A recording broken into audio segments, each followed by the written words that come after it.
Hi everyone. 12th standard chemistry की important question பார்க்க போகிறோம். 2 mark, 3 mark, 5 mark, 5th lesson, 9th lesson, 10th lesson, 13th lesson, 14th lesson. இதுதான் மிட்டம்க்கு இருக்குது. So இந்த மிட்டம்க்கான important question பார்த்துருவோம். அதுக்கு முன்னாடி நம்ம சேனலை சப்ஸ்கிரைப் பண்ணலாம் பண்ணுங்கள். கீழே இந்த லைக் பட்டனை கிளிக் பண்ணி வாட்ஸ்அப் சேனல் லிங்க்கில் வந்து ஜாயின் பண்ணுங்கள். மிட்டம் கிட்ட நெருங்கிட்டு இருக்குது. எல்லா இம்பார்ட்டண்ட்டும் உங்களுக்கு வந்துடும். அடுத்தபடியாக மேக்ஸு ஃபிசிக்ஸ் எல்லாம் நான் போட்டுருவேன். பயாலஜியும் போட்டுருவேன், பயப்படாதீங்க. கம்ப்யூட்டரும் போட்டுருவேன். So 12th standard chemistry. So unit 5ல் வந்து பார்த்திங்கன்னா இந்த கொஷின்ஸ் எல்லாம் இருக்குது. என்ன சார் இவ்வளோ கொஷின்ஸ் இருக்குது, புக் பேக்கில் இருந்து அதிகமாக கேட்குறாங்க. புக் பேக்கில் ஏதோ விட்டுட்டு போகாத, இப்போலாம் என்ன வருதுன்னே சொல்ல முடியல. ஸோ அதனால் இதெல்லாம் படிச்சுக்கோ. ரவுண்ட் பண்ணதெல்லாம் 5 மார்க்கு. வெர்னியர் தியரி, அந்த விபி தியரியோட அப்ளிகேஷனு, அதுக்கப்புறம் 25வது கொஷின் ஈஸி தான். 21 மெட்டல் கார்பன் ஈஸி தான். ஸோ நீங்கள் இதை படிச்சிருங்க. யூனிட் 5. யூனிட் 5ல் புக்கின் வந்து சென்ட்ரல் மெட்டல் அயன், மைய உலோக அயனி என்றால் என்ன, எடுத்துக்காட்டு எக்ஸாம்பிளோடு எழுதணும். சரிங்களா? லிகாண்டோட எக்ஸாம்பிள் எழுதணும். லிகாண்ட்னா என்ன, லிகாண்டோட இனினா என்ன, அதோட எடுத்துக்காட்டு. கோஆர்டினேஷன் நம்பர், அணைவு என்றால் என்ன, கோஆர்டினேஷன் என்டிட்டி இதுவுமே இருக்குது. ஃபஸ்ட் எடுத்துன்னு இருக்கும். விபிடி பாஸ்லேட்ஸ், இது 5 மார்க்கு, 10 பாயிண்ட் போய் படிக்கணும். இதோட அப்ளிகேஷன் வந்து பார்த்திங்கன்னா இல்லுஸ்ட்ரேஷன் 1, 2, 3ன்னு கொடுத்துருப்பாங்க. உங்கள் விபிடி அப்ளிகேஷன் பின்னாடி இருக்கும். இதோட outer electronic configuration, structure, hybridization, அது எல்லாமே நம்ம கண்டுபிடிச்சி எழுதுகிற மாதிரி இருக்கும். ரொம்ப இம்பார்ட்டன்ட். இதுலேருந்து எந்த கேள்வி வேணாலும் கேட்கலாம். இந்த ஸ்ட்ரக்சரும் பார்த்துக்கணும். ஐயூபேக் நேம் வந்து பார்த்திங்கன்னா எக்ஸாம்பிள் 1, 2, 3 புக் பேக்கில் புக்கின்லேயே இருக்கும். பேஜ் நம்பர் 140 இருக்க எல்லா ஸ்ட்ரக்சரோட ஐயூபேக்கும் தெரிஞ்சு வச்சுக்கோங்க. ஐயூபேக் நேமில் எது சென்ட்ரல் மெட்டல் அயான், எது லிகாண்ட், எது கோஆர்டினேஷன் நம்பர், எது வந்து ஆக்சிடேஷன் ஸ்டேட், எப்படி ஆக்சிடேஷன் ஸ்டேட் கண்டுபிடிக்கணும், இதெல்லாம் தெரிஞ்சு வச்சுக்கோங்க. அதை வச்சு ஒரு கொஷின் கேட்பாங்க. Coordination isomerism, ionisation isomerism with எக்ஸாம்பிளோட, அணைவு மாற்றியும் அயனி மாற்றியம் என்றால் என்ன, அதோட எடுத்துக்காட்டோட இது புக்கினோட கேட்பாங்க, மாற்றியத்தை பற்றி. ஸோ இதுதான் 5th லெசன். 5th லெசன் புக்கினோட இருக்குது. ஸோ இதை நீங்கள் கான்சன்ட்ரேட் பண்ணி படிச்சிங்கனாலே போதுமானது. அடுத்தது வந்து யூனிட் 9. யூனிட் 9ல் புக் பேக் கொஷின் இதெல்லாம், இந்த ரவுண்ட் பண்ணதெல்லாம் 5 மார்க். நர்ன்ஸ்ட் ஈக்குவேஷன் ஒரு கொஷின் இருக்குது. கண்டிப்பாக அந்த டெரிவேஷன் கேட்காமல் இருக்க மாட்டாங்க, கண்டிப்பாக கேட்பாங்க. கொல்ட்ராஸ்லா அதோட அப்ளிகேஷன். 26வது கேள்வி H2O2 ஃபியூல் செல். ஸோ மீதியெல்லாம் பார்த்துக்கணும். புக்கினில் வந்து பார்த்திங்கன்னா molar conductivity, equivalent conductance, factors affecting electrolytic conductance.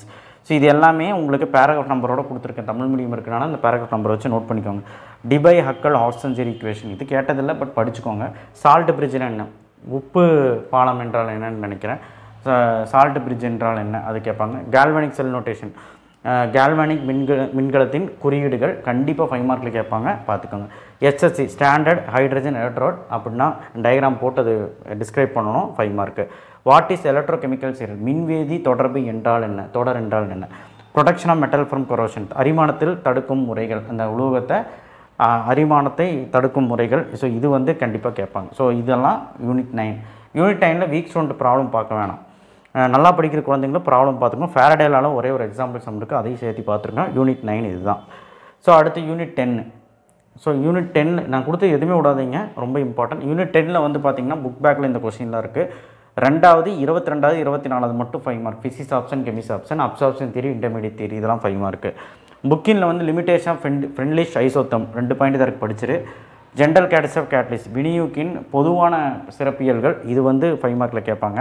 Auto catalyst, so active கிளர்வு மையம் என்றால் ஆக்டிவ் சென்டர்னு என்ன, ஸோ இது பார்த்துக்கோங்க. டிஸ்பர்ஷன் மெத்தட், பிரிகை முறை, அதில் ஏதாவது 2 மெத்தட், எலக்ட்ரோ டிஸ்பர்ஷன் மெத்தட், பிரெக்-ஆர்க் மெத்தட்னு சொல்லி 2 மெத்தட் பார்த்துக்கோங்க. கண்டென்சேஷன் மெத்தட், வேதிமுறை அப்படின்னு கேட்பாங்க.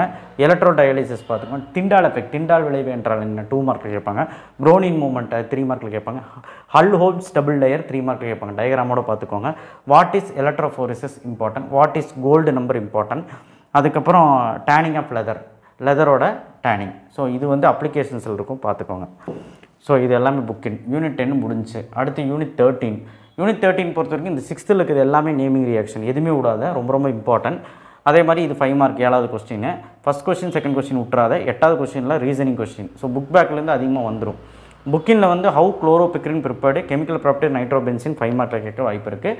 ட்விஸ்ட் பண்ணி அதுலேருந்தே நமக்கு வந்து கம்பல்சரியில் கேட்க கூட வாய்ப்பு இருக்குது.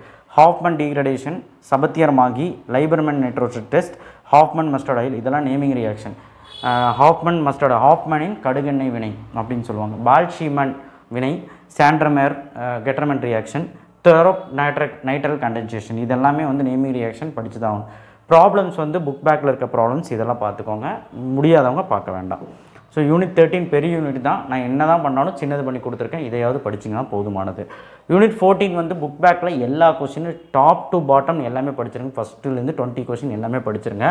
புக்கிங்கில் வந்து structure of glucose 5 mark, structure of fructose 5 mark. Fructose படிக்கலாம்னு பரவாயில்ல, குளுக்கோஸ் படிச்சு குளுக்கோஸ்க்கும் ஃப்ரக்டோஸ்க்கும் டிஃப்ரென்ஸ் எல்லாம் கேட்பாங்க, அதையும் பார்த்துருங்க. What is epimers page number 244 English medium புக்கில் இருக்குது, பார்த்துக்கோங்க. What is glycosidic linkage page number 247 English medium புக்கில் இருக்குது, பார்த்துக்கோங்க. இம்பார்ட்டன்ஸ் ஆஃப் கார்போஹைட்ரேட், கார்போஹைட்ரேட்டின் முக்கியத்துவங்கள், புரோட்டீனின் முக்கியத்துவங்கள், புரதத்தின் முக்கியத்துவங்கள் அப்படின்னு சொல்லிட்டு இது 3 பாயிண்ட் எழுதுகிற மாதிரி இருக்கும். வாட் இஸ் நியூக்ளிக் ஆசிட், அதோட எக்ஸாம்பிள் பார்த்துக்கோங்க. அது அடுத்தது நியூக்ளிக் அமினம் என்றால் என்ன, அதோட எக்ஸாம்பிள். அப்புறம் இந்த ஸ்ட்ரக்சர் வரைய சொல்லுவாங்க, D+ குளுக்கோஸ் ஸ்ட்ரக்சரும் D+ ஃப்ரக்டோஸ் ஸ்ட்ரக்சரும் வரைய சொல்லுவாங்க. பேஜ் நம்பர் 241 பேஜ் நம்பர் 246 இருக்குது இங்கிலீஷ் மீடியம் புக்கில்.